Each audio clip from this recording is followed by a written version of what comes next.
Hello, welcome to Lemon Stews, where we talk anything and everything entertainment. I'm, of course, the Lemon himself, Zeke Lemon, and this is my review for Friday Night SmackDown. But before we get into that, let's get the house clean out of the way. Sorry, I'm to leave a like, comment below, let me know your thoughts on SmackDown, and of course, hit that subscribe button as it helps me grow into my YouTube career. I would greatly appreciate it. Now, all out of the way, let's get into the review, shall we? So, our very first show of the international shows on the road to WrestleMania, and I think overall this was a great idea by WWE because, you know, these crowds are just so lively and so lovely. It is just a breath of fresh air whenever we do get to go overseas. Now, I know my fellow American followers who watch in America, especially with SmackDown, is that we do have to worry about spoilers. And all I really have to say about that is boo-hoo, stay off the internet. Like, for me, some things did get spoiled for me on this show. I knew about the Tiffany and Charlotte brawl, which really didn't excite me at first, but then watching it in context really was a good segment overall. I did get spoiled that the Street Profits was going to win the tag team titles, which that one kind of bugged me a little bit because, you know, I said last week, I was like, I don't think this match is going to have a finish. I think the Motor City Machine Guns are going to get involved, blah, blah, blah. And I also didn't know it was going to main event. If I would have known those things, then I would be like, okay, maybe we will have a finish. But no, I would have never thought the Street Profits would win it. So I think out of everything that, you know, happened, I also got spoiled that Cody beats up Miz. I did not know how short that segment was going to be. But yeah, those things got spoiled for me. But even without spoiling those things, I would say overall, if it wasn't for the crowd, maybe this SmackDown is not going to be as high regarded as you know, the past 2 weeks have been. I would say out of the last 3 weeks, this is probably the weakest show, but the crowd made it seem able to watch all the way through. Y'all know me, I've been a big defender of, you know, the 3 hours of SmackDown because, you know, we can give time to all these new titles. And, you know, really showcase more of the division and showcase more of the talent. Like, you know, I'm really happy that B-Fab is getting time. I'm glad her and Charlotte got time. I think it got 2 commercial breaks on the show, and I think she had a really good showing too. And I'm also glad that B-Fab was the one this week to get the promo on her way to the ring, which I think she delivered very well. I think she is a star in the making, and I think she should be the one to dethrone Chelsea Green as the Women's United States Champion and then just workhorse her. Have her do the open challenge thing that LA Knight did when he first got it, or, you know, what Cena did when he reclaimed it after WrestleMania 31, because I do think that we have something with her. I think she was able to go toe-to-toe with Charlotte last week, and, you know, not once did she have me believing that she was going to win, but she had some moments in that match that I was like, okay, no, like, there's a lot of promise within her, so let's keep that pushing. And that's one of the benefits to the 3 hours, because I think if it was a 2-hour show, maybe we keep this one. We definitely don't do the Paul Heyman segment. And maybe we don't have Cody on this week if we kept it at 2 hours. And maybe that keeps the show flowing a little bit better. But again, 2 hours, I don't know if she's even in a position to get this spot. You know what I mean? So, you know, there's a lot of good to the 3, but there is a lot of bad to the 3 as well. And I do think this show dragged a little bit once we got past the hour-and-a-half mark. It really started to lose its swing a little bit here and there. But yeah, Charlotte in Tiffany's segment after B-Fab taps out and Charlotte's not letting go, Tiffy comes out, they brawl, and they brawl for a good moment. And, you know, like I said, this got spoiled for me. I was like, man, another brawl? I need promos. And I knew Tiffany was going to jump because Charlotte jumped her last week. So I knew that was going to happen, but I would be hoping, like, you know, she comes out and, you know, since she's the baby face, she comes out, talks a little smack, and then, you know, they start brawling, but then they get to just brawl. And they brawled for like maybe 5 minutes, and, you know, it went through a commercial break. Miz comes out, and then here they come back out. She's jumping off the Titantron, Tiffany is.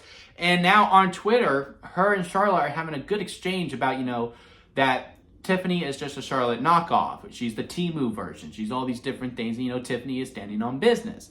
And I really like that on Twitter. Let's get it to the ring. I need promos within them. And maybe Tiffany and Charlotte just suffered from being announced way too early. I think Jay and Gunther's being announced so early too is probably hurting it. And I think the Rumble winners are really finishing because, you know, we're living in a time where we're like, okay, what's going to main event night 1?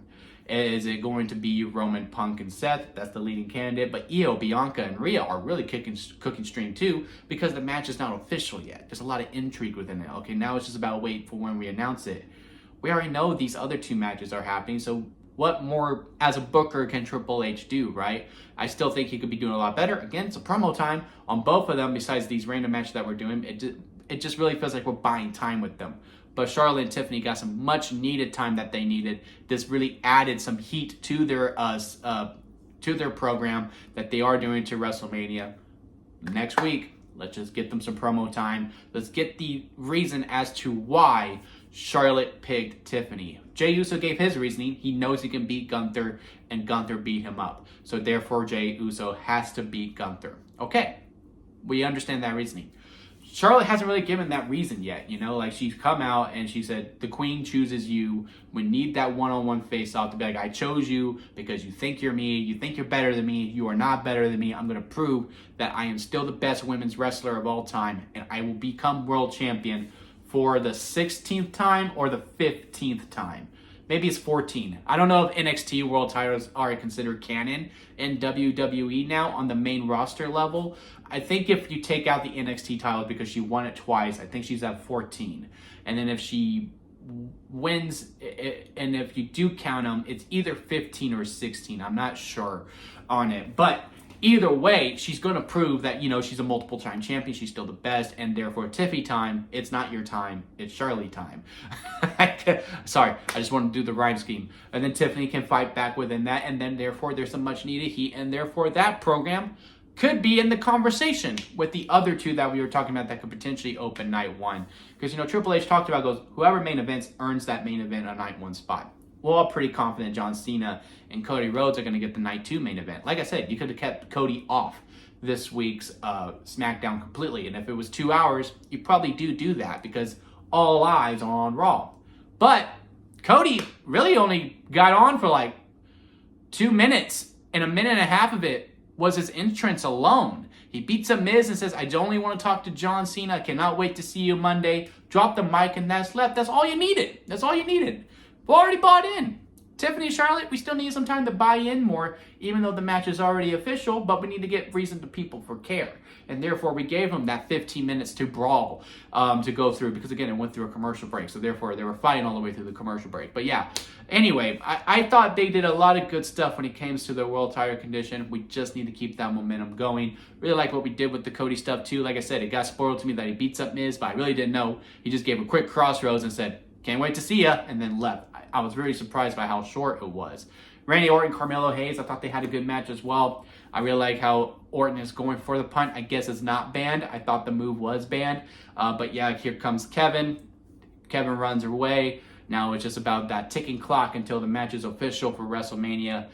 Damian Priest versus Shinsuke Nakamura. I think they had a pretty fun match too. But again, this just resorts into that point of, spoiled or not, did I ever believe, like with B-Fab and Charlotte. Not once did I think Carmelo Hayes was going to beat Randy Orton. It was just a build into that RKO from out of nowhere, right? Damian Priest versus Nakamura. I was like, well, clearly Damian Priest is going to win, or maybe this will be the match with a DQ finish. Sure enough, it was. Drew comes out, they beat him up, and Drew looks like a monster as he's beating up Damian. Crowd did not follow along on this one, right? Because they were like, yeah, Drew.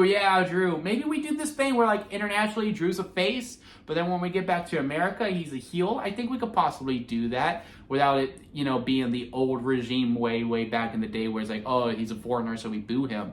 No, it's just one of those things like, hey, he's in his home country, or countries, or his home area, whatever you want to call it. He's going to get cheered. So Damian can, like, play a little bit more of a heelish role. And then, when we get back to America, then, it balances itself out. Damian's back to being the face and Drew is being the heel. And now it's just a matter of time before they get announced and confirmed for WrestleMania. The 6-man tag was also pretty fine too. I thought that was the most by the numbers WWE thing that we did to start off. But, it was the very first match. Again, if it was 2 hours, is it on the show? Do we leave it to just Jacob, Solo, Jimmy, and LA Knight having the program? Or maybe Braun does come out to do the brawl, but that's it. It's just a brawl. It doesn't turn into a 6-man tag. I don't know. That remains to be seen. But again, if anything could have got cut, It's probably that, the Cody Rhodes segment, and the Paul Heyman thing where he was just there to sell 2K25 for the most part, and announce Roman will be on SmackDown next week. Why is he on SmackDown, not Raw? And especially with Punk announcing he's going to be on SmackDown that week too. I guess there is no brand split now, which, what was the point of this whole transfer window thing? But, that's my own battle that I need to go with. But yeah, Street Profits win the tag titles. That was a lot of fun. I was not expecting that. Again, I really wish it wasn't spoiled for me. If anything, that really irked me. But again, that's on me for going on the internet knowing that SmackDown was live. Again, I'm not mad at anyone for it. I'm more mad at myself.